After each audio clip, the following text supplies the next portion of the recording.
2 દિવસથી આપણે સત્સંગ ચાલ્યો એમાં ન સમજાણું હોય તો આપણે ગુરુ શિષ્ય વિશે પણ ચલાવ્યું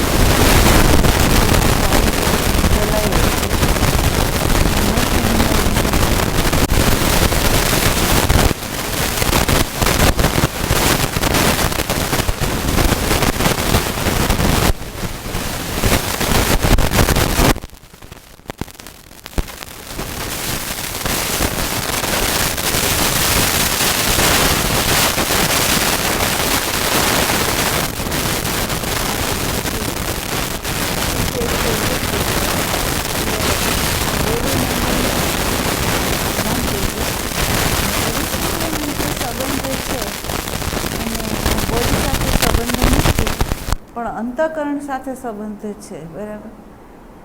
હવે જોજો આપણે જે ચલાવીએ છીએ એની અંદર પણ આપણને એમ કીધું છે કે જે વ્યવહાર હોય એ વ્યવહારની અંદર જ્યારે આપણે ઉતરીએ તો એની અંદર પ્રેઝન્ટ મોમેન્ટ હોય તો પ્રેઝન્ટ મોમેન્ટની અંદર તમે જે વ્યવહાર કરો એની અંદર સંવાદિતા હોય, શાંતિ હોય, પ્રેમ હોય, આનંદ હોય, મુક્તતા હોય, તો આ બધું હોય એમ એનું કેવું થયું, બરાબર. એટલે હવે પ્રશ્ન હું આ એટલા માટે કરું છું કે કોઈ એવી ભૂલ ન કરતા કે જે ભૂલની અંદર આપણો જે એનું કહેવાનું હોય એનો જે સંકેતો હોય એ સંકેતની અંદર ખીચડો ન થઈ જાય, બરાબર. એટલે એક આપણે એ જ જોયું કે ગુરુ શિષ્યના સંબંધની અંદર જે સંબંધ છે એ જોડે છે, સમષ્ટિ થ્રુ જોડાય છે અને એની અંદર આપોઆપ ઘટના ઘટે છે. એ ઘટનાની અંદર કોઈ કરતા હોતું નથી, બરાબર. હવે એવી જ રીતે જ્યારે આત્મા અને પરમાત્મા એ બેને જોડતી જે કડી છે એ આ મન છે અને મન જે છે એ પણ જ્યારે સ્મૃતિ અને સંસ્કાર સાથે હોય તો આત્મા પરમાત્માનું વિભાજન કરી નાખે, દિવાલ ઊભી કરી દે અને જે વસ્તુ જેવી હોય ને એવી આપણને જોવા ન દે, બરાબર. અને જો આપણે સ્મૃતિ અને સંસ્કાર રહિત જો જોઈએ આપણે તો આત્મા અને પરમાત્માનું જ મિલન છે. પછી એમાં વ્યવહારની અંદર ચાહે સ્થૂળ દેહથી તમે વ્યવહાર કરો, ભાવથી કરો, વિચારથી કરો તો પણ તમારો સંબંધ આત્મા સાથે જ જોડાય છે, કોઈ દેહિક સાથે જોડાતો નથી, બરાબર. એટલે અંતઃકરણ હોય અત્યારે જે સત્સંગ ચાલે છે એ એવા અંતઃકરણ માટે ચાલે છે કે જે અંતઃકરણ સાધન કરતું આવ્યું અને હવે એને ખાલી અજ્ઞાન જ છે, બરાબર. એટલે અજ્ઞાનના આવરણને દૂર કરવા માટે હવે શું કરવું તો અહીંયા આપણને બતાવે છે કે તમારે પ્રેઝન્ટ મોમેન્ટમાં રહીને ઓબ્ઝર્વેશન કરવું, બીજું કાંઈ ન કરવું, એમ કીધું, બરાબર. અહીંયા શાસ્ત્રનું અધ્યયન કે મંત્ર જપ કે ધ્યાન, એકાગ્રતા એમ કરવાની એણે ના પાડી છે. અહીંયા ધ્યાનનો અર્થ છે ઓબ્ઝર્વેશન જ, ખાલી ઓબ્ઝર્વેશન કરવું એ ધ્યાનનો એણે સ્વીકાર કર્યો છે, બાકી બધાનો બાદ કર્યો છે, બરાબર. એટલે હવે આપણે એ ધ્યાન દેવાનું કે જે અંતઃકરણ જેનું પાત્ર હોય ને એ એનું સાધન બનતું હોય, બરાબર. હવે એ સાધનની અંદર આપણે જો એમ કહીએ કે આ સાધન મારે કરવાની જરૂર નથી તો એ બરાબર નથી, બરાબર. એટલે આપણા અષ્ટવક્ર થઈ ગયા, વશિષ્ઠ મહારાજ થઈ ગયા, એવા જીવનમુક્ત અનેક સંતો આપણા થઈ ગયા કે જેણે અદ્વૈતની વાત કરી છે, બરાબર. પછી અદ્વૈતની વાતની અંદર એ લોકોએ સાધનનો અનાદર નથી કર્યો, સાધનને આવકાર્યા છે. સાધનનું ફળ પણ એણે કીધું છે. અને બીજું એક એણે કીધું છે કે આ સાધનથી અંતઃકરણની અંદર આ ઘટના ઘટે એમ પણ આપણને બતાવ્યું છે. પણ સાથે સાથે એક ઈશારો એવો કર્યો છે કે આ જે 3 સાધન છે, ધારો કે ઉપાસના છે, સેવા છે એટલે નિષ્કામ કર્મ છે, શાસ્ત્રનું અધ્યયન છે, આ 3 વસ્તુ અંતઃકરણ માટે છે પણ આત્મા માટે નથી. આ ચોખ્ખી વાત છે એ લોકોની કરેલી, બરાબર. એટલે એમ કે આત્મા માટે તારે કંઈ કરવાની જરૂર નથી, પણ આ જે સાધન છે એ સાધનની અંદર તને તારું પોતાનું નિજી સ્વરૂપ એની અંદર પ્રગટ કરવું છે વિશેષ રૂપે. તો એ ક્યારે પ્રગટ થાય? તો તારા આ 3 સાધનની અંદર જો તું પરફેક્ટ રીતે એટલે સમજપૂર્વક તો તું જો ચાલ તો તું એને પામી શકે, નહીં તો ના પામે. બરાબર. બીજું, ધારો કે નિષ્કામ કર્મ કરતું હોય તોય ભલે, એનો માર્ગ નિષ્કામ કર્મનો હોય, સેવાનો હોય તોય ભલે, એનો માર્ગ ઉપાસનાનો હોય તો પણ ભલે, એનો માર્ગ વિચાર એટલે શાસ્ત્રના અધ્યયનનો હોય તો પણ ભલે. પણ જેમ ગીતાની અંદર એમ કહ્યું છે કે ભાઈ કર્મ કર તોય ભલે, ઉપાસના કર તો પણ ભલે, જ્ઞાનનું અધ્યયન કર તો પણ ભલે, પણ તારે સજાગ ક્યાં રહેવાનું છે? તો એણે કીધું પ્રથમ જ્ઞાન લે. તો પ્રથમ જ્ઞાન શું લેવાનું કીધું છે? તો જુઓ, ત્યાં 3 વસ્તુનું તમને સમજાવવામાં આવ્યું છે. તમને તમારા આત્માનું પરિપૂર્ણ રીતે ભાન હોવું જોઈએ કે તમે આત્મ સ્વરૂપ છો. બરાબર. બીજું એક છે કે જે આ પ્રકૃતિ છે એ પ્રકૃતિ 3 ગુણવાળી છે. 3 ગુણવાળી પ્રકૃતિની અંદર જે ક્રિયા થાય છે આત્મદેવની સત્તાથી જ થઈ રહી છે. બરાબર. અને એ સત્તાથી ગતિમાન છે, અને એ ગતિમાનને લીધે એની અંદર અનેક પરિવર્તનના આધાર ઉપર અનેક રૂપો સર્જાય છે, વિસર્જન થાય છે, સર્જન થાય છે, વિસર્જન થાય છે. એમાં એકેય રૂપ એવું નથી કે જે અખંડ રહેતું હોય. બરાબર. પણ એની અંદર હર પલ હર ક્ષણ પરિવર્તનશીલતા જે છે ને એ પ્રકૃતિનો સ્વભાવ છે, એ આત્માનો સ્વભાવ નથી. પણ પ્રકૃતિ ગતિમાન થાય છે આત્મદેવના આધારે. બરાબર. એટલે એ સમજવાનું છે કે 3 ગુણવાળી આ પ્રકૃતિ જે છે એ એના ગુણોમાં રમી રહી છે. બરાબર. ચાહે વ્યક્તિગત લો તો પણ ભલે, સમષ્ટિગત લો તો પણ ભલે, પણ આપણે જેમ કહીએ કે ભાઈ હું આદાન પ્રદાન તમારી જોડે કરું તો મારા સ્થૂળ દેહ સાથે કરું. મારું સ્થૂળ દેહ છે એ તમોગુણનું કાર્ય છે. બરાબર. અને એ તમારી સાથે રમી રહ્યું છે. મારો મનના અંદર જે ભાવ છે, સંકલ્પો છે, વિકલ્પો છે, એ મારા સૂક્ષ્મ દેહના આધારના માધ્યમ દ્વારા હું તમારી જોડે વ્યવહાર કરી રહી છું. બરાબર. અને આત્મદેવ છે એની સત્તાથી ચેતનવંતું થઈને અંતઃકરણ વિશેષ રૂપે કાર્ય કરી રહ્યું છે. તો આધાર જે છે એમાં કંઈ નથી, પણ અંતઃકરણ છે એના આધારે બધું થઈ રહ્યું છે. એટલે એની અંદર પ્રાણ રજોગુણી છે, પ્રાણ છે આપણો રજોગુણી છે, સત્વગુણી છે આપણું અંતઃકરણ. બરાબર. અને તમોગુણ છે શબ્દ, સ્પર્શ, રૂપ, રસ અને ગંધ, અને સેવકો છે આ એના માધ્યમ દ્વારા આ ત્રિપુટીથી વ્યવહાર થઈ રહ્યો છે. બરાબર. પણ વ્યવહાર શેમાં થાય છે? તો કે પ્રકૃતિમાં જ થાય છે. પ્રકૃતિની અંદર એ વ્યવહાર જે થાય છે એનું એક કારણ છે. કયું? તો કે આપણા વાસનાના બીજ. જો એ બીજ ન હોય ને તો આની અંદર કોઈ પ્રવૃત્તિ ન થાય. પણ બીજ છે એટલે પ્રવૃત્તિ થઈ રહી છે. ચાહે પ્રવૃત્તિ તમોગુણી હોય, રજોગુણી હોય કે સત્વગુણી હોય, પણ તમારું જે બીજ છે એ પ્રમાણે જ કાર્ય થાય છે. એટલે કહેવામાં આવે છે પ્રકૃતિની અંદર એ ગુણોમાં વર્તી રહી છે, પણ પ્રકૃતિની અંદર સંસ્કાર અને સ્મૃતિ નથી. પ્રકૃતિ સ્વયં નિર્દોષ છે. પ્રકૃતિ સ્વયં નિર્દોષ છે. જેમ ચૈતન્ય નિર્દોષ છે એમ પ્રકૃતિ નિર્દોષ છે. બરાબર. પ્રકૃતિ એક એવો આધાર છે કે જો એ આધાર ન હોય તો આપણું સૂક્ષ્મ દેહ જે છે એને પરિધિમાંથી મુક્ત કરવું હોય તો આ સાધન વગર આપણે ન કરી શકીએ. એટલે આનું મૂલ્ય છે શેના માટે? તો કે 84 લાખ યોનિઓમાંથી મુક્ત થવા માટે આ માનવ દેહ છે એટલો જ મૂલ્યવાન છે જેટલો આત્મા છે. બરાબર. પણ હવે આ જે સાધન મળ્યું એ સાધનની અંદર આપણને નથી પ્રકૃતિનું જ્ઞાન, નથી આત્માનું જ્ઞાન, નથી બીજનું જ્ઞાન, અને ખરેખર આપણે કઈ રીતે કાર્ય કરીએ કે જેથી આપણો સૂક્ષ્મ દેહ કોરો થાય અને પરિધિમાંથી મુક્ત થાય એનું જ્ઞાન આપણે સત્સંગના માધ્યમ દ્વારા આપણે લેવા માંગીએ છીએ. બરાબર. તો હવે અહીંયા એણે એમ કહ્યું કે ભાઈ સંસ્કાર અને સ્મૃતિ છે એ પરિધિમાં ગુમાવે છે. બરાબર. અને સંસ્કાર અને સ્મૃતિ શું કરે? તો કે જ્ઞાત વગર આપણી કોઈ ચેષ્ટા નથી થતી. તમે જુઓ, આંખથી જુઓ તોય તમારું જે જ્ઞાન છે એનો જ આધાર લો, કાનથી સાંભળો તો તમારું જે જ્ઞાન છે એનો જ તમે આધાર લો છો. રસના ઇન્દ્રિયથી રસ ગ્રહણ કરો, તમારું જ્ઞાન છે એના આધારે જ એનો અભિપ્રાય આપીને તમે ગ્રહણ કરો છો. સ્પર્શ કરો તો તમારું જે જ્ઞાન છે એનો જ આધાર લઈને સ્પર્શની અંદરે તમે અભિપ્રાય આપી દો છો. બરાબર. પાંચેય જ્ઞાન ઇન્દ્રિયોની અંદર આ જ્ઞાન છે એ કૂદકા મારે જ જાય છે અને આપણને અભિપ્રાય આપીને જે વસ્તુ જેવી છે એવી આપણને એ જોવા દેતું નથી. બરાબર. હવે એ જોવા ન જ દેતું હોય તો સમજી લેવાનું કે આપણી જે વૃત્તિ છે એ જ ગુરુ બનીને બેઠી છે અને આત્માને શિષ્ય બનાવી રહી છે. આપણી જે વૃત્તિ છે એ ગુરુ બનીને બેસી ગઈ છે અને આપણો આત્મદેવ છે એને શિષ્ય બનાવે છે અને એને ફોલોવર કરે છે. બરાબર. તો અહીંયા આપણે સજાગ થવાનું છે. બરાબર.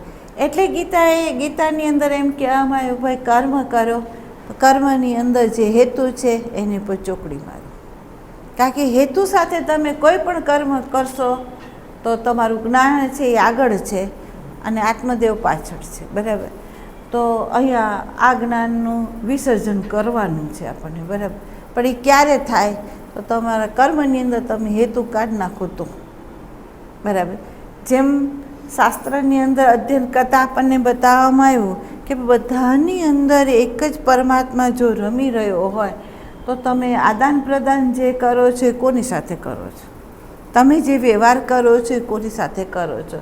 તો કે સામે તમારું સ્વરૂપ છે એની સાથે તમે કરી રહ્યા છો. બરાબર. જો તમારું સામે તમારું સ્વરૂપ હોય તો એની અંદર હેતુ કેવી રીતે આવે?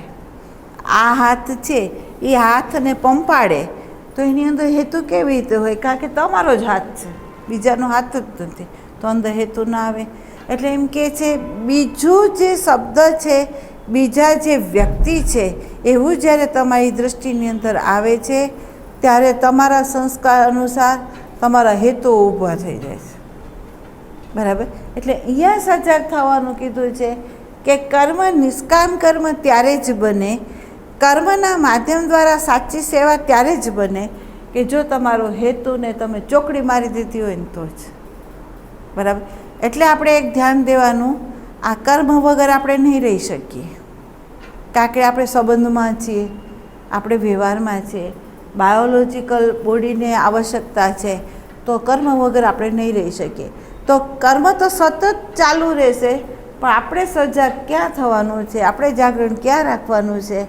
તો ભલે નેત્ર ઇન્દ્રિયથી જોતા હોય, કર્ણ ઇન્દ્રિયથી સાંભળતા હોય, રસના ઇન્દ્રિયથી તમે રસ ગ્રહણ કરતા હો, ભલે જે કરતા હો એની અંદર તમારે સજાગ થઈ જવાનું, કોઈ હેતુ નથી ને.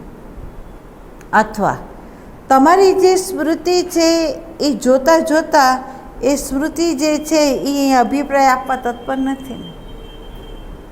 રૂપ જોયું તો રૂપ વિશે વિશ્લેષણ કરવા તત્પર નથી ને. જુઓ તમે એમ જો એની ઉપર તમારી નજર જાય તો તમે તરત જ બ્રેક મારી શકશો, પણ જો નજર નહીં જાય તો આ વૃત્તિ તમારા આત્માથી વિમુખ કરી વિશ્લેષણ કરાવીને તમારું જે જ્ઞાન છે ને એ પરિધિની અંદર એ ઘુમાવી દેશે.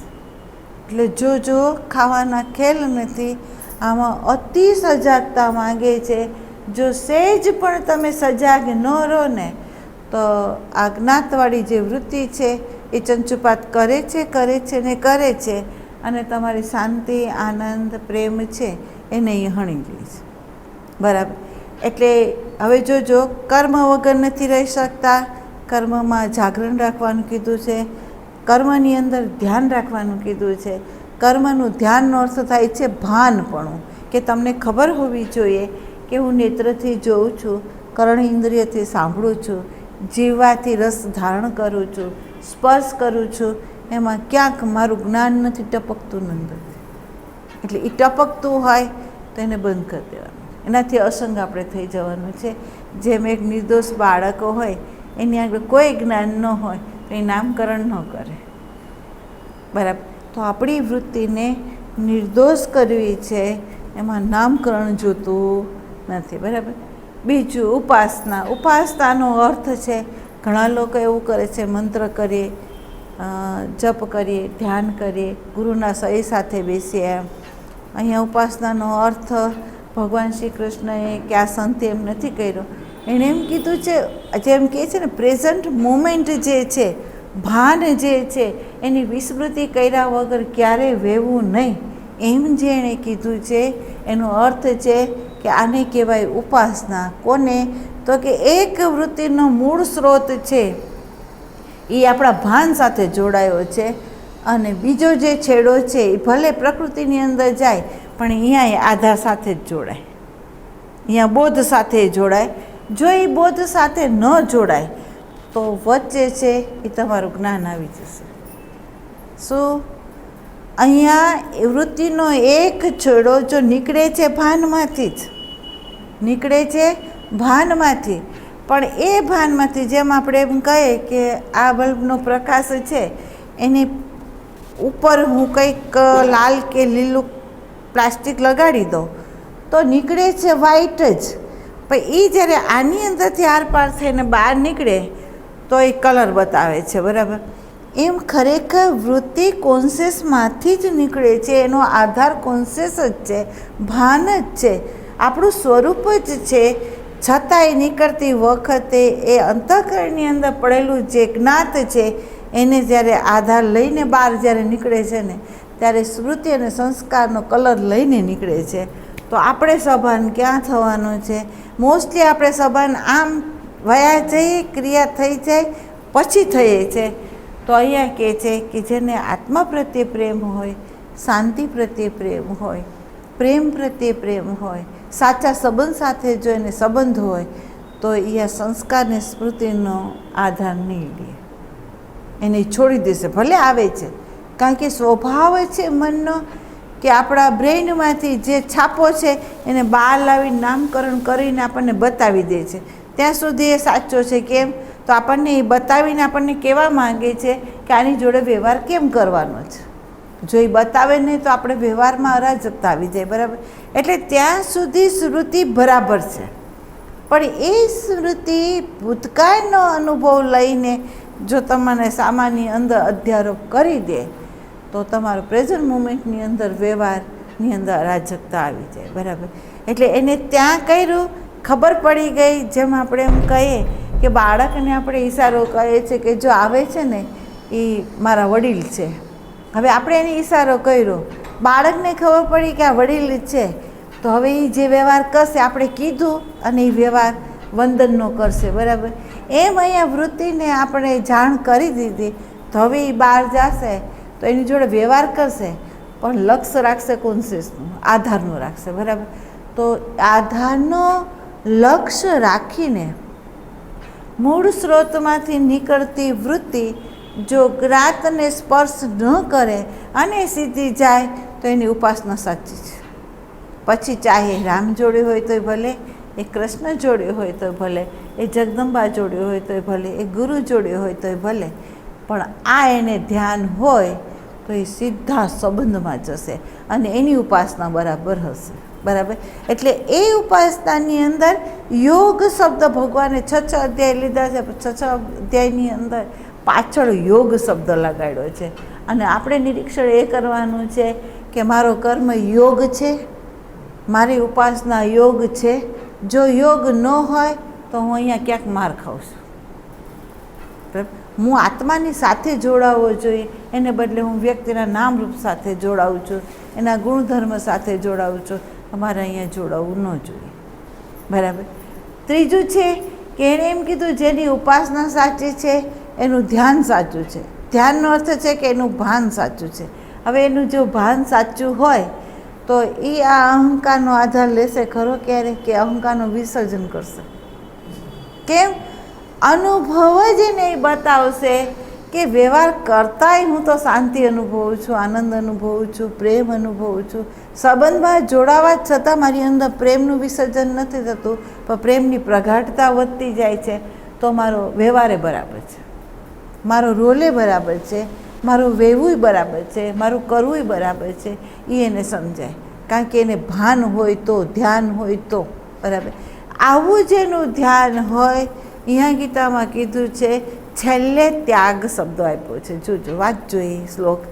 પ્રથમ જ્ઞાન, બીજું ઉપાસના, પછી ધ્યાન અને પછી ત્યાગ, બરાબર? હવે જોજો, જેનું હેતુ ઉપર ચોકડી લાગી એને ઉપાસના કરવી પડશે કે ઉપાસના થઈ જશે? જોજો, હવે જેની ઉપાસના થઈ ગઈ તો એનું ધ્યાન કરવું પડશે કે એને ધ્યાન આવી જ ગયું, આપોઆપ આવી ગયું? જેનો ધ્યાન આવી ગયું એનો અહંકારનો ત્યાગ કરવો પડશે કે થઈ જશે? થઈ જશે. એટલે એમ કહે છે કે જેમ વૃક્ષ છે એ હોવાપણાના આધારમાં હેતુ વગર એ ઊભું રહી ગયું છે, એની સામે વ્યક્તિ ગમે તે કરે છે, એને પાણી પાય છે નથી પાતું, ફળ તોડે છે, ફૂલ તોડે છે, એ કાંઈ નથી કરતું, કાંઈ નથી બોલતું. પ્રકૃતિની ગમે એટલી પરિબળો હોય, વાવાઝોડાઓ હોય, તાપ હોય, વરસાદ હોય, એની કોઈ પણ ફરિયાદ નથી કરતું. એ હોવાપણામાં રહ્યું છે એટલે અંકુર ફૂટે છે, ખરે છે, અંકુર ફૂટે છે, ખરે છે. વૃક્ષને સતત જુઓ, એ તમને બોધ આપે છે કે જેમ હું હોવાપણામાં રહું છું, મારી અંદર અનેક પાનના અંકુરો ફૂટે છે અને સુકાઈને ખરી જાય છે, એ પાછા ચોંટતા નથી. જો બરાબર, તમારી અંદર કામ ઉત્પન્ન થયો, ક્રોધ ઉત્પન્ન થયો, લોભ ઉત્પન્ન થયો, મોહ ઉત્પન્ન થયો, ખરતા નથી. જો બરાબર, એક ક્ષણ માટે તમને ખરતું દેખાય છે, પાછું ચોટે છે. એનો અર્થ થયો કે સમજપૂર્વક એ વસ્તુ ખરી નથી.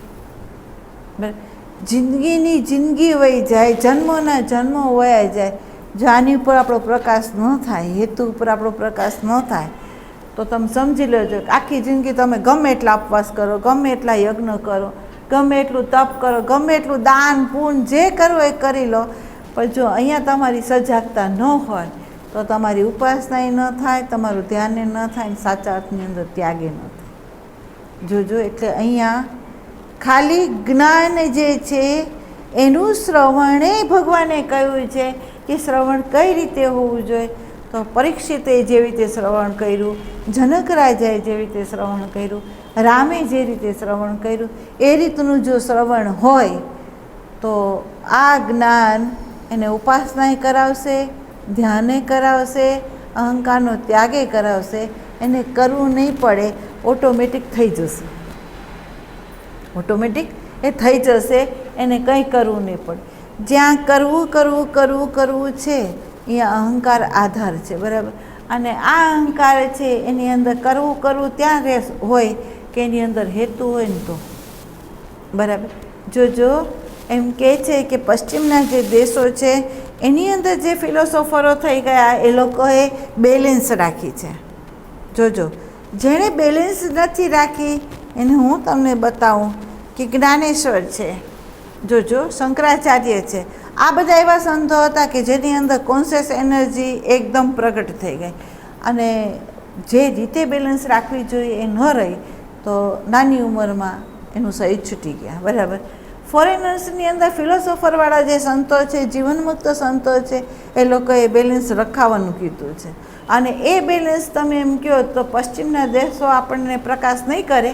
આપણી ભારતીય સંસ્કૃતિ છે જેની અંદર આપણા ઋષિવરો જે થઈ ગયા અને એ ઋષિવરોના આશ્રમમાં જે બાળકો શીખવા ગયા એને ચારેય વસ્તુ પર બેલેન્સ રખાવ્યું.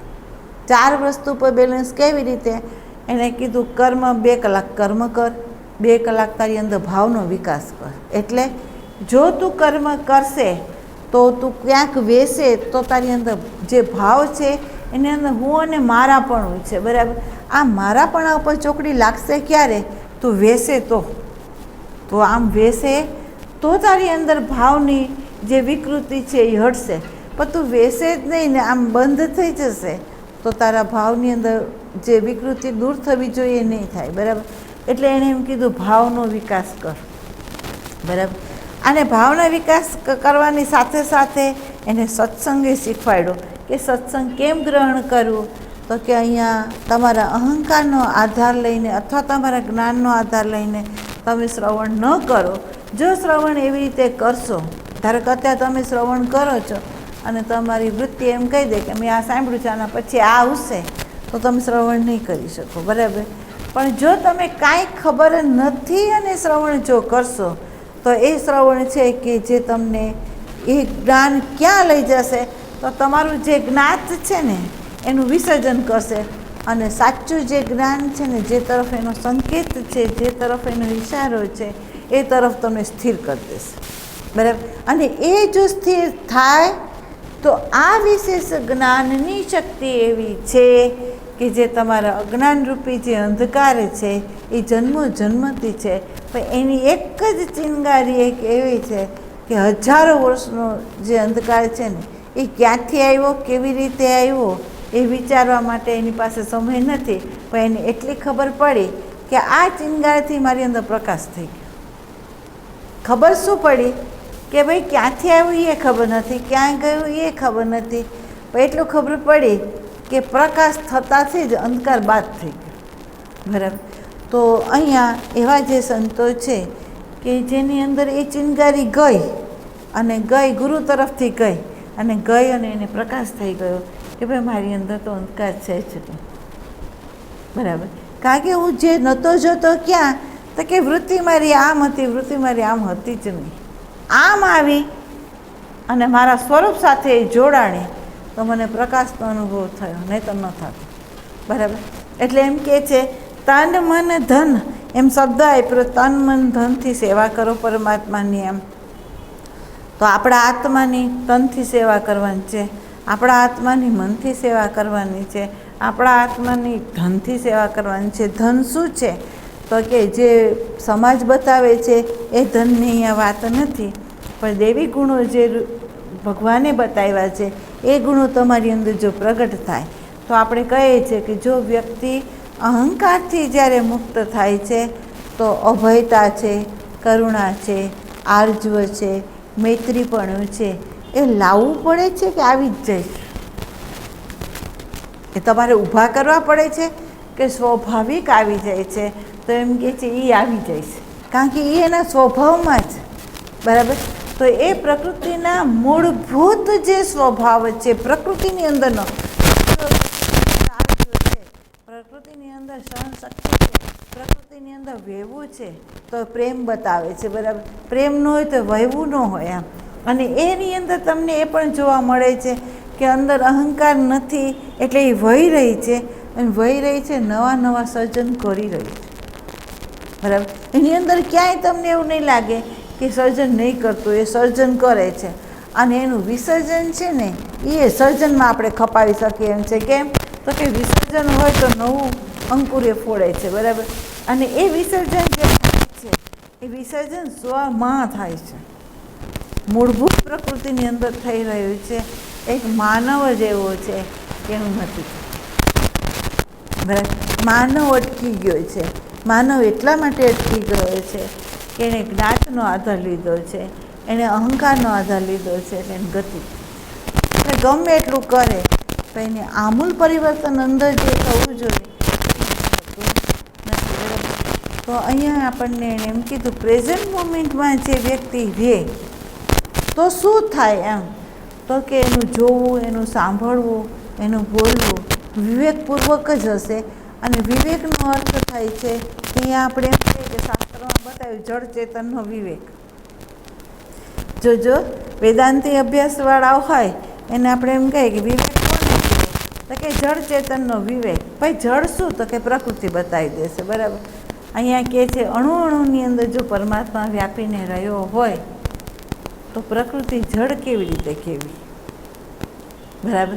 તો અહીંયા જળ એક જ છે, જે નામકરણ તમે અધ્યારોપ કર્યું છે અને એના માધ્યમ દ્વારા એની જે સ્મૃતિ છે જે ઢાંચામાંથી આવે, સમાજના ઢાંચામાંથી, ધર્મના ઢાંચામાંથી, એ જે જ્ઞાન આવ્યું છે આપણને બહારથી થોપવામાં આવ્યું છે એ બધું જડ છે, એનું અસ્તિત્વ છે જ નહીં, બરાબર. અને એ જ વસ્તુ જડ છે, બાકી એકેય વસ્તુ જડ છે જ નહીં. જો જડ હોય તો જળનું ને ચેતનનું વિભાજન થાય, બરાબર. અહીંયા જળ નથી, ચેતન જ છે. પણ જળ શું છે તો કે તમારી વૃત્તિથી તમે કલ્પનાથી ઊભું કરેલું છે, વ્યવહારના આધારે તમે નામકરણ કર્યું એ પણ તમે ઊભું કર્યું છે, બરાબર. એ છે નહીં એની અંદર. એટલે કે છે સતત ચિત્ત અને આનંદ છે એનો સ્વીકાર કરો, પણ નામ અને જે રૂપ છે એનો અસ્વીકાર કરો. હવે નામ અને રૂપનો જ અસ્વીકાર કરવાનું કીધું, બીજું એકેય નહીં જોતું, બરાબર. પણ અહીંયા જો આપણે બરાબર ન સમજ્યા હોય તો આપણે એમ કહીએ બધું જડ જ છે ને, બરાબર. તો બધું જડ છે તો આપણો વ્યવહાર કેવો થશે? તો કે જડ જ. એટલે અહીંયા એવી રીતે નથી કરવાનું. બરાબર. બીજું તમને સમજાયું કે આપણને જેટલા સંતો થયા એમાં જેને જેને આત્મબોધ આપ્યો એની અંદર ક્યાંય નહીં, આખી ગીતાના 700 શ્લોક તમે વાંચી લો, એની અંદર ક્યાંય ભગવાને એવું નથી કીધું કે તું ઘર ત્યાગ કર, તું વસ્ત્ર ત્યાગ કર, તું નામકરણ બદલાવ. એણે ક્યાંય નથી કીધું. જંગલમાં જા, ગુફામાં જા, એવું ક્યાંય નથી કીધું. એણે એટલું કીધું છે કે જ્યાં તે વૃત્તિ જોડીને ઊભો છે ને અહીંયાથી વૃત્તિને ઉઠાડ અને તારા નિજી સ્વરૂપમાં જોડ. આટલું જ કીધું છે. જો યોગ વશિષ્ઠ રામાયણને તમે આખું વાંચી લો તો વશિષ્ઠ મહારાજે રામને આટલું જ કીધું છે. અષ્ટવક્ર એ જનક રાજાને આટલું જ કીધું છે. બરાબર. જે તું કહે છે કે મારે ત્યાગવું છે, જે તું કંઈ બોલે છે, તો તારામાં કંઈ છે નહીં. તારામાં ત્યાગવા જેવું નથી અને કંઈ ગ્રહણ કરવા જેવું નથી. બરાબર. તો આત્મદૃષ્ટિએ એણે વાત કરી તો આપણે એમ કહીએ કે અંતઃકરણની દૃષ્ટિકોણે પણ તમે જુઓ તો પ્રકૃતિ જો નિર્દોષ હોય તો પ્રકૃતિમાંથી તમે શું ત્યાગશો? મને કહો. ધારો કે એણે તો આત્મદૃષ્ટિ આપણને કીધું કે આ ત્યાગી દો. બરાબર. પણ હું તમને એમ કહું છું કે ધારો કે આત્મદૃષ્ટિકોણને એક બાજુ મૂકી દો, પ્રકૃતિને લઈ આવો, તો આ પ્રકૃતિના સ્વરૂપની અંદરથી તમે શું ત્યાગશો? એમ તો આપણે એમ કહીએ છીએ ભાઈ નામ અને રૂપને જ હું ત્યાગીશ, બીજું શું ત્યાગીશ? આમાંથી તમે શું ત્યાગશો? આમાંથી ત્યાગવાનું શું છે બીજું અંદર? તો કે જે આપણું નથી ને એ ત્યાગવું પડશે, જે આપણું છે એને ત્યાગાશે નહીં. બરાબર. તો આ સમજ આપણી હોવી જોઈએ કે પ્રકૃતિ છે એ પણ નિર્દોષ છે, આત્મદેવ છે એ પણ નિર્દોષ છે. પ્રકૃતિ વર્તમાનની અંદર છે, આત્મદેવ વર્તમાનની અંદર છે. વ્યવહારે વર્તમાનમાં જ થાય છે. તમે જોજો. ધારો કે આંખની સામે અત્યારે તમે ન હો તો હું તમારી જોડે અત્યારે જે આ વ્યવહાર થાય છે ના થાય. બરાબર. અત્યારે તમે મારી સામે જ છો, અત્યારે જ છો. કાલ નથી, હવે હશો એમ નથી, અત્યારે જ છો. બરાબર. તો બધો વ્યવહાર વર્તમાનમાં થાય છે. પણ વર્તમાનના વ્યવહારની અંદર સ્મૃતિ એવો ડખો કરે છે કે એ ડખો કરીને આપણને વર્તમાનનો જે આનંદ છે, વર્તમાનની જે શાંતિ છે, જે મિલન આત્મા અને પરમાત્માનું છે, એનાથી તમને વિમુખ કરીને તમારી જે સ્મૃતિ છે એનો સંગ કરાવે છે. અને સંગ કરાવીને ભૂતકાળની સ્મૃતિનો સંગ થતાં જ આપણે સામે વ્યક્તિ જે આવે છે એની સાથે આપણે સંવાદિતતાથી વર્તી નથી શકતા. આપણો વ્યવહાર કઢંગો થઈ જાય છે. બરાબર. તો અહીંયા એમ કહે છે વહેવું, કરુણાનું જે વહેવું છે, શાંતિપૂર્વક જે વહેવું છે, વિવેકપૂર્વક જે વહેવું છે. તો અહીંયા વિવેકનો અર્થ થાય છે કે નામ અને રૂપ બાદ થઈ જાય, સતચિત્ત અને આનંદ એ તમારું સ્વરૂપ છે એવો જો બોધ થાય તો તમારો વિવેક છે સતને ધારણ કરશે અને અસત જે સ્મૃતિ અને જે સંસ્કાર છે ને એને એ છોડી દેશે. છોડશે શું? એનો વિવેક શું બતાવશે કે નામ અને જે રૂપ છે એને છોડી દેશે, સ્મૃતિ સંસ્કાર છે એને છોડી દેશે, સત છે એનો જે સંગ કરશે. અને બાહ્ય જ્યારે વ્યવહાર કરશે ત્યારે તમારી જોડે ગમે એટલો વ્યવહાર કરું તો હું સતનો જ સંગ કરીશ, વ્યક્તિનો નહીં. ન વ્યક્તિ ન ગુણ. તમારા જે ગુણ છે એની સાથે મારે કોઈ સંબંધ નથી. જે સંબંધ છે એ આત્માની સાથે જ સંબંધ છે. બરાબર. એટલે સંતો હંમેશા આત્મદૃષ્ટિકોણે અપનાવી લે છે, કોઈ પણ હોય. એમ ધારો કે વાલ્યો લૂંટારો હોય તોય ભલે, જેસલ જાડેજો હોય તોય ભલે, માલદેવ જેવો કામી હોય તોય ભલે, સંતે એને આવકાર્યો. કઈ દૃષ્ટિકોણથી આવકાર્યો? તો કે આત્મદૃષ્ટિકોણ. બરાબર. અને એના ગુણધર્મને એના જે કર્મ હતા તેને એણે બાદ કરી નાખ્યો છે. એટલે હંમેશા એમ કહે છે કે જાગરણ જેની અંદર હોય એ ગુણધર્મ નથી જોતો, એનો વ્યવહાર નથી જોતો, પણ જોવે છે શું? તો એની આત્મદૃષ્ટિ. બરાબર. એટલે અહીંયા આપણે સજાગ રહેવાનું છે કે તનથી પણ વ્યવહાર થશે, મનથી પણ વ્યવહાર થશે, અને આમ જુઓ તો સતથી એટલે અંતઃકરણથી, ચિત્તથી પણ વ્યવહાર થશે. બરાબર. જોજો આ બધી આપણને ખબર પડી કે બાયોલોજીકલ આવશ્યકતા કેટલી છે. તો તમને સમજાયું કે શબ્દ, સ્પર્શ, રૂપ, રસ અને ગંધ હોય એ વિચારના માધ્યમ દ્વારા એની સાથે જોડાણ હોવું જોઈએ ને એનો ભોગ નહીં હોવું જોઈએ. એની આવશ્યકતા છે એટલો જ ભોગ રાખો. બરાબર. મન જોડે સજાગતા હોય તો આપણને ખબર પડે છે કે એવા કોઈ સંકલ્પ ન કરો કે ભવિષ્યની અંદર એ અંકુર ફોડે અને આપણે નિર્વિકલ્પ સમાધિમાં આવ્યા હોય ને પેલું ફળ દેવા તત્પર થયું અને આપણને બહાર નીકળી જવું પડે, તો એવા કોઈ સંકલ્પ નહીં હોવા જોઈએ. બરાબર. અને એમ કહે છે બુદ્ધિ જે છે એ વિચાર જો કરે તો એને એવા ભૂતકાળની સ્મૃતિ સાથેના વિચાર સાથે તાદાત્મ્ય ન થવું જોઈએ.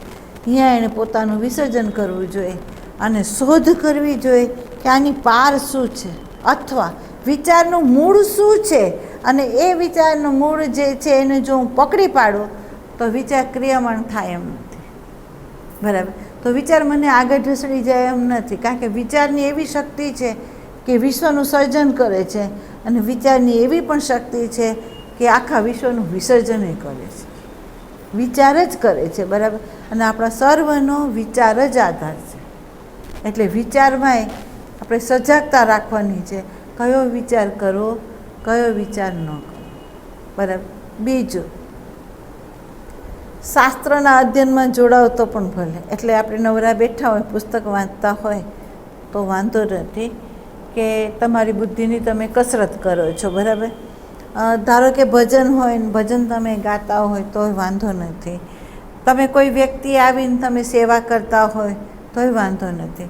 વાંધો ત્યાં છે કે જો તમે શાસ્ત્રનું અધ્યયન કરતા હોય એમાંથી ફક્ત તમારે સંકેત જ લેવાનો છે, એને યાદ કરીને આ ડબ્બામાં ભરવાનું નથી. બરાબર. જો તમે આમાં શાસ્ત્ર ભરી દેશો તો તમારે કોરા કરવા માટે જન્મ લેવો પડશે, કારણ કે આખી કેસેટ કોરી કરવાની છે. બરાબર. એટલે એમાં સજાગ રહેવાનું છે કે રામાયણની ચોપાઈ કહે છે કે એક વ્યક્તિ એવી છે કે જે રામનું સ્મરણ કરતી નથી મૃત્યુ વખતે, એને મુક્તિ નથી. એક વ્યક્તિ એવી છે કે રામનું સ્મરણ કરે છે તો એને મુક્તિ નથી, એને મુક્તિ નથી. ત્રીજો વ્યક્તિ એવી છે કે મૌન થઈ ગયો છે, એ રામે નથી બોલતો ને કંઈ નથી કરતો, એને મુક્તિ છે. અહીંયા કહેવાનું છે બે વ્યક્તિ સરખી દેખાય છે, એક જીવન મુક્ત છે એ રામ સ્મરણ નથી કરતો, એક અજ્ઞાની છે એ રામ નથી સ્મરણ કરતો. બરાબર. આની મુક્તિ છે, આની નથી. બરાબર. એમ કેમ કીધું તો એકે કોરું કરી નાખ્યું છે, અદ્વૈતમાં સ્થિત થઈ ગયો છે. જેમ નદી છે મહાસાગરમાં ભળ્યા પછી એ સાગર રૂપ થઈ ગઈ, એ જુદી રહી નહીં તો એ જુદી ન રહી તેનું નામ જુદું ન રહે, એ સાગર જ હોય. બરાબર. તો જે સાગર થઈ ગયું એ અંત વખતે રામ નહીં બોલે, એને હરિઓમ બોલવાની જરૂર નથી. શું કરવા બોલે? કારણ કે પોતે ઓમ રૂપ છે. બરાબર. તો એવી વ્યક્તિ નથી બોલતી. તો આપણે ત્યાં જવું છે. આપણા અંતઃકરણને એવી પાત્રતા બનાવી છે કે એને પૂરેપૂરું કોરું કરવું છે. અને એ કોરી ક્યારે થાય તો જેમ તમને કહ્યું કે 2 સ્વિચ દાબો તો જ કોરું થાય.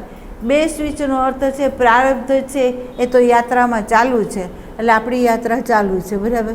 પણ યાત્રા ચાલુની સાથે બીજી સ્વિચ દાબી દેવાની છે કે આપણે ગમે એ વ્યવહારમાં હોઈએ, ગમે ત્યાં હોય, સાધનામાં હો તોય ભલે, વ્યવહારમાં હો તોય ભલે, નોકરીમાં હો તોય ભલે, કોઈ વ્યક્તિના સંગમાં હોય તોય ભલે, બીજી સ્વિચ એવી દાબી રાખો કે બહારની છાપ અંદર ના આવે ને અંદર ઉઠેલું છે એની સાથે તાદાત્મ્ય ન થઈ જાય. જો એવી તમે સજાગતા રાખો તો આ કેસેટ કોરી થાય ને થાય. બરાબર. એટલે જીવન મુક્તિ જે છે, કેવલ્ય જે મુક્તિ છે, શબ્દ વાપરવો બહુ સહેલો છે, પણ તમે પ્રેઝન્ટ મોમેન્ટમાં પ્રેક્ટિકલમાં ઉતરો તો તમને ખબર પડશે કે બીજી દાબેલી સ્વિચ છે ને ક્યારે ઊંચી થઈ જાય અને છાપ પાડી દે છે, આપણને ખબર નથી. બરાબર. તો અહીંયા એને 4ની બેલેન્સતા બતાવવાની કીધી. 4માં જો એક બેલેન્સ ન થાય ને તો સમજી લેવાનું કે તમે એક પાયો તમારો કાચો છે અને કાચો છે તેની ઉપર ઘર ન ટકે.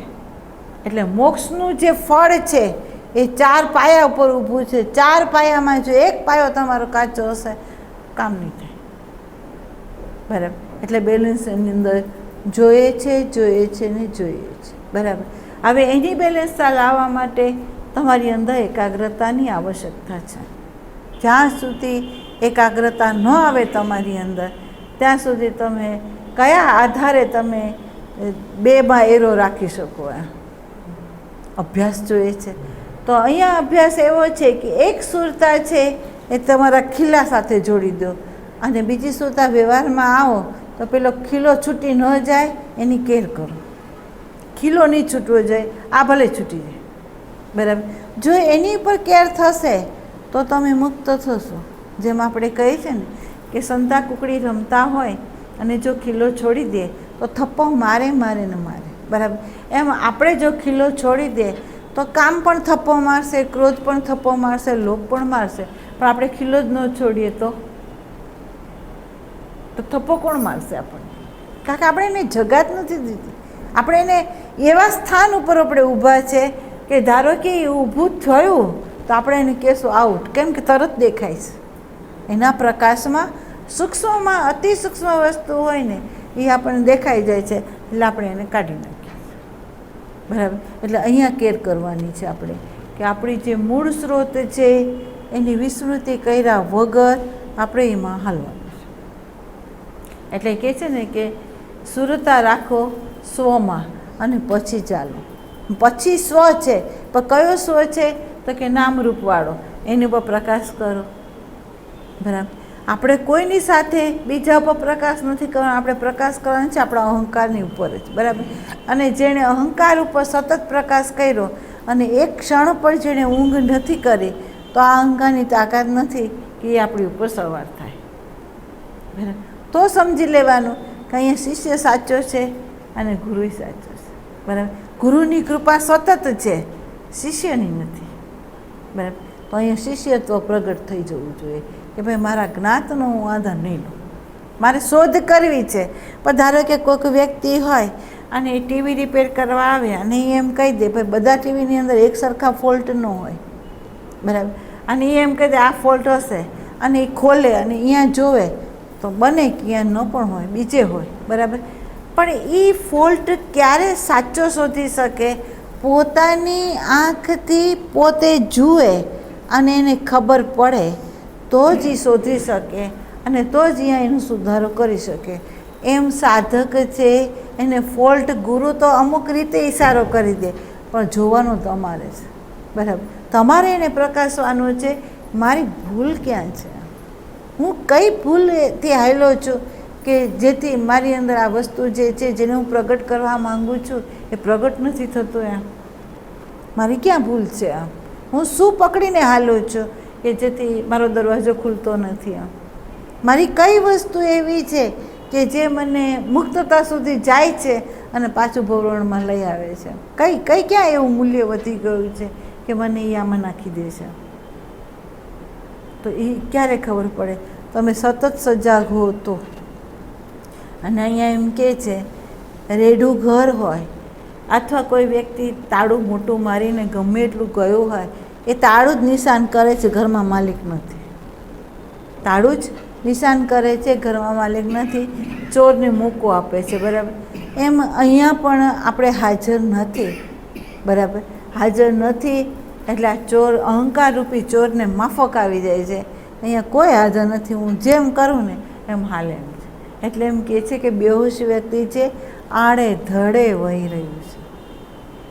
એને ક્યાંય કોઈ બાબતમાં તમે જોજો, નિરીક્ષણ કરવું હોય તો આપણે બહારનું નિરીક્ષણ કરો. આપણે અંતઃકરણની અંદર આપણે સ્વયં નિરીક્ષણ નહીં કરી શકીએ, કારણ કે આપણે અહીંયા બફર ઊભા કરીએ છીએ કે ના હું આવો નથી, હું તો સારો છું, કારણ કે આપણી છાપ એવી છે. બરાબર. પણ બીજા ઉપર સહેજ આપણા ઘરની એક વ્યક્તિ ઉપર તમે નિરીક્ષણ કરો, તમને દેખાશે 24 કલાક એનું જ્ઞાત છે ને એના બબડાટમાં છે. એ એક કામ કરે છે ને તો બીજા કામને કેટલાને બગાડી નાખે. તમે જોજો, એક કામ, અત્યારનું બાળક છે ને તમે જોજો, એ કોઈ પણ કામ કરતું હોય ને તેના કામની અંદર જરાય સજાગતા ન હોય. બરાબર. પછી તમે જોજો જેની ચારેકુર ભટકતી વૃત્તિ હોય ને એ એક કામને પૂર્ણ ન કરે પણ 1000 કામ પૂર્ણ કરવા માટે તત્પર થઈ જાય. તો એને આપણે ઓળખી લેવાનું કે આ વ્યક્તિ કોઈ દિવસ પૂરું કામ કરી જ નથી શકવાની. કેમ એનો એક કામય પરફેક્ટ નથી તો 1000 કામ સાથે ઉપાડે છે, એ કેવી રીતે પૂરા કરશે? અહીંયા એકાગ્રતાની જરૂર એટલા માટે છે કે એક જ ઉપર તમે ફોકસ મારો કે જેથી તમે એને જોઈ શકો, આર પાર તમને દર્શન એનું થાય અને તમે એને સુધારી શકો. બરાબર. પણ ચારે બાજુ તમારી વૃત્તિ ભટકતી હોય અને તમે એમ કહો કે મારે સાધના કરવી છે તો થાય ખરી. બીજું, લોકોની એવી ફરિયાદો હોય કે અમે આટલા વર્ષથી તપ કરીએ છીએ, ધ્યાન કરીએ છીએ, ભજન કરીએ છીએ, સત્સંગ લઈએ છીએ, છતાં અમને આમ કેમ? તો પહેલી વાત કરો કે તમને શું જોઈએ? પરમાત્મા જોઈએ છે કે સંસાર? શું જોઈએ તમને? તમને ઇમેજ જોઈએ છે કે તમારી વાહવાહ જોઈએ છે કે તમને પરમાત્મા જોઈએ? શું જોઈએ છે આમ? એટલે પહેલાં નક્કી એ કરો કે ખરેખર તમને પરમાત્મા જોતો હોય ને તો આ અહંકાર ઉપર તમે ચોકડી મારી દો, એને બચાવવાની કોશિશ જ ન કરો. આ અહંકારની સાથે આખા વિશ્વનું વૃક્ષ ઊભું છે. આ અહંકારની સાથે આ અહંકાર ગયો, વિશ્વ ગયું જ છે. બરાબર. તો હવે તમે નક્કી કરો કે તમને આ અહંકાર જોઈએ છે કે પરમાત્મા જોઈએ છે. જો તમને પરમાત્મા જોતો હોય તો કોક આવીને ડાળીઓ કાપતો હોય તો તમને પ્રોબ્લેમ શું છે? કાપવા દો એને. કેમ? આપણે હળવા થશું અને આપણો જે અહંકાર છે એને તોડતા આપણને વાર નહીં લાગે, સહેલાઈથી આપણે તોડી શકશું. બરાબર. કારણ કે પ્રચંડ રૂપ લઈને બેઠો છે. બરાબર. સમષ્ટિ સતત આપણી પર કૃપા કરીને, ગુરુ તત્વ જ સમષ્ટિની અંદર વ્યક્તિ રૂપે આપણી ઉપર કૃપા કરીને ધીમે ધીમે એ ડાળીઓ કાપીને થડ જ રહેવા દે અને પછી ધડને ઉડાવે. તમે જુઓ, મૂળને છેલ્લે જાય. કેમ? કોઈની ઉપર પડે નહીં, કોઈને નુકસાન કરે નહીં અને હળવાશથી થાક વગર આખું મૂળ સાથે વૃક્ષ ઉખડી જાય એવું એ ઈચ્છે છે. બરાબર. અને ઈચ્છે છે એટલે ધીમે ધીમે આપણી ઉપર એ કામ કરી રહ્યું છે અને આપણને ખબર નથી. આપણે ફરિયાદ કરી રહ્યા છે કે મારી એક ડાળી ન તૂટવી જોઈએ. બરાબર. મારું પાન ન ખરવું જોઈએ, એની ફરિયાદ આપણે કરીએ છીએ. પણ આ ખરી જ જવાનું છે તો સાથ બચાવનું. આજે નહીં તો કાલે સુકાવવાનું જ છે. આ જન્મે નહીં તો એક જન્મે તમારે એને સુકવવાનું જ છે. તો આ જન્મેથી સુકાવવાનું શરૂ કરીએ આપણે. એટલે એમ કે મરતા પણ જો કોઈ જાગે, મરતા પણ કોઈક જાગે અને એને 1-2 બીજ ખેરવી કાઢે તોય એને લાભ છે. બરાબર. તો એને લાભ છે. કેમ? તો બીજા જન્મે એના માટે ત્યાંથી શરૂ થશે યાત્રા. બરાબર. એ છે આપણી પાસે. બીજું, આપણે કહીએ છીએ કે આપણે કેટલું ભાતું ભેગું કર્યું છે, કેટલા વર્ષોથી આપણે આ સત્સંગ કરીએ છીએ, આપણી પાસે આ ભાતું છે. અને તુલસીદાસજીએ કીધું એક લવ સત્સંગ, એક લવ જ. બરાબર. આ લવની જે વ્યાખ્યા તુલસીદાસજીએ જે આપી, સંતોએ આપણને આપી, તો એ ભાતું આપણી પાસે છે કે પછી આ ભાતા છે? અને આ ભાતા આપણી સાથે નથી, આ હું ના પાડું છું. જ્યાં અહંકારનું વિસર્જન નથી થયું, અહંકાર સહિતનું જે તમારું સાધન છે ને એ ભાતું નથી. સાચા સંતો જે ભાતું કહે છે એ ભાતું છે કે તમારા અહંકારનું વિસર્જન થઈ ગયું. તમારા અહંકારનું વિસર્જન થઈ ગયું અને એના વિસર્જન થયા પછી ભાનમાં રહીને તમે જે પ્રવૃત્તિ કરો છો, અહીંયા જે છે ભાતું, એ ભાતાની વાત એને કરી છે. બરાબર. તો હવે એ ભાતું તમારી પાસે કેટલું છે તમે પ્રકાશી લેજો કે આપણી પાસે એ ભાતું કેટલું છે. બરાબર. એટલે આપણે શું કહીએ, બીજે ક્યાંય ન જાઓ, થોડી વાર ઘરની અંદર રહીને, જેમ આપણે એમ કહીએ ને કે બોડીની અંદર એનર્જી ખૂટી જાય છે તો આપણે ગાડલામાં ઘૂસી જઈએ છીએ. બરાબર. તો એવો એક દિવસ તો વિચાર કરીએ આપણે કે ભાઈ મારી વૃત્તિને વિરામ કરી દઉં હું અને મારા સ્વ સાથે આરામમાં આવું. જોજો, દેહને તમને આરામ નથી આપવા માંગતા, પણ કુદરતની વ્યવસ્થા એવી થઈ ગઈ છે કે તમારે જવું જ પડે છે. અને તો બાટલા ચડાવવા પડે. બરાબર. એટલે તમારે જવું પડે છે. તો અહીંયા આપણે સ્વયંમે પુરુષાર્થ કરવાનો છે કે આપણી જે વૃત્તિ છે એનો જ્યાં શયનખંડ છે એ શયનખંડની અંદર એને જવા દો અને ત્યાં એને સુવા દો ને થોડી વાર. કેટલીક ક્ષણ એક લવ સત્સંગ કીધો છે, એક ક્ષણ માટે તમે એની સાથે લય કરી દો, બરાબર. અને એમાં તમારો પુરુષાર્થ વધારો કે હું દિન પ્રતિદિન એક ક્ષણ, કાલે 2 ક્ષણ, પછી 3 ક્ષણ, મારો અભ્યાસ હંમેશા આ રહેશે કે મારી વૃત્તિને હું આરામ આપીશ, બરાબર.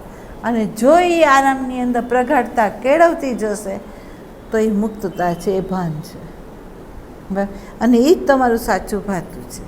અને અહીંયા ભગવાને વરદાન આપ્યું છે કે આ ભાતું જે છે એને હું ક્યાંય વપરાવા નથી દેતો.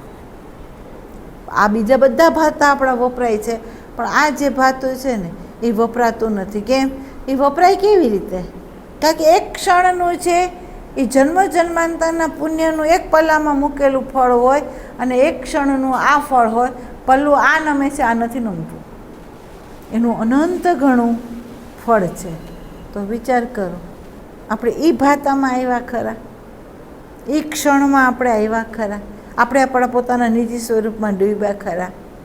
આપણે આપણા જ્ઞાતનું વિસર્જન કરીને આપણે ઊભા રહ્યા ખરા? બરાબર. તો સંબંધ આપણો થયો. જો તો અનુગ્રહ થયો. અનુગ્રહ એનો જ થાય છે, ગુરુનો જ થાય છે આપણી ઉપર. પણ એ ક્યારે થાય? વૃત્તિનો વિરામ આવે ત્યારે. પણ એ તો આપણે થવા નથી દેતા, તો કેવી રીતે આવે? બરાબર. પ્રેક્ટિકલની અંદર તમે ચાલો અને આને જુઓ. આપણે જે માની લઈએ છીએ, આપણે જે સંતોષ અનુભવી લઈએ છીએ, બાહ્ય વ્યવહાર કરીને, અહંકારના કેન્દ્રમાંથી રહીને વ્યવહાર કરીને આપણે સંતોષ અનુભવી લીધો છે અને ગા કરીએ છીએ. આપણે કહીએ મેં આટલા જપ કર્યા છે, આપણે એમ કહીએ મેં આટલું ધ્યાન કર્યું છે, મેં આટલું દાન પૂન કર્યું, એ કાંઈ જ નથી. એક ક્ષણની આગળ કાંઈ નથી. આની ચિંતા કર, આની નહીં. ને આપણે આની ચિંતા નથી કરતા. જો બરાબર. ઊભા અહીંયા રહો એટલે એ વ્યક્તિ જે અહીંયા ઊભી છે એના ચારે બેલેન્સ બરાબર છે. એ વ્યવહારમાંય બરાબર છે, એ ભાવમાંય બરાબર છે, એ વિચારમાંય બરાબર છે અને પોતાના ચિત્તની અંદર એ બરાબર છે. નહીં તો એક પાયો ક્યાંક ઊંચો છે તો એક પાયો ક્યાંક નીચો છે અને એ ન રહે, બરાબર.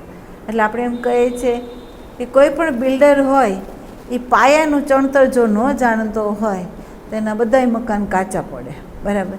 પાયો જોઈએ તો પાયો અહીંયા છે. પાયો આપણો આ છે કે પેલા મૂળ સ્ત્રોતમાં રહીને પછી વહો, આ પાયો છે. અને સંત આપણને આ પાયો બતાવે છે કે પાયો અહીંથી ચણો, બહારથી નહીં. આપણે બહારથી ચણી રહ્યા છીએ. જો મૂળ સ્ત્રોતની વિસ્મૃતિ કરીને અહંકારના કેન્દ્રનો આધાર લઈને આપણે ચણતર ચણી રહ્યા છે અને આપણે એમ કહે છે કે મેં આટલા માળની બિલ્ડિંગ બની, પણ ભાઈ તારો પાયો જ કાચો છે, હવાનું એક ઝોકું આવશે આ પડી જશે. અને આપણને ખબર છે વ્યવહારની અંદર એક કોકે ઝટકો માર્યો, આપણો અહંકાર ઊભો થઈ ગયો, આપણી શાંતિ હણાઈ ગઈ ત્યાં, બરાબર. કાચો છે એ સિદ્ધ કરે છે વ્યવહાર, બરાબર. એટલે અહીંયા આટલું એક ધ્યાન દેજો કે કર્મ એ કર્યા વગર નહીં રહીએ. ભાવ એટલે સંબંધની અંદર ભાવ બતાવ્યા વગર પણ આપણે નહીં રહીએ. તો ભાવની અંદર એ પ્રકાશ કરો કે વિકૃતિ શું છે, હું અને મારું છે એની અંદર. જો હું અને મારું હોય તો ભાવમાં વિકૃતિ આવશે, બરાબર.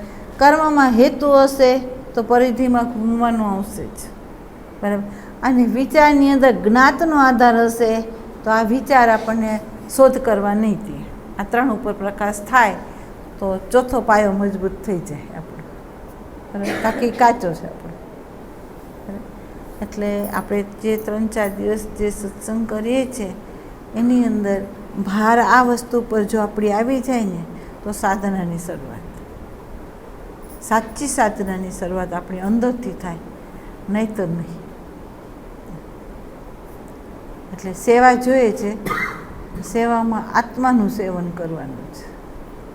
સાધના જોઈએ છે, પછી એની અંદર આત્મા જ સધાવવો જોઈએ, આપણો અહંકાર નહીં. અહંકારને પોષતી એકેય પ્રવૃત્તિ આપણને નથી જોઈતી, બરાબર? એનો એને પ્રકાશ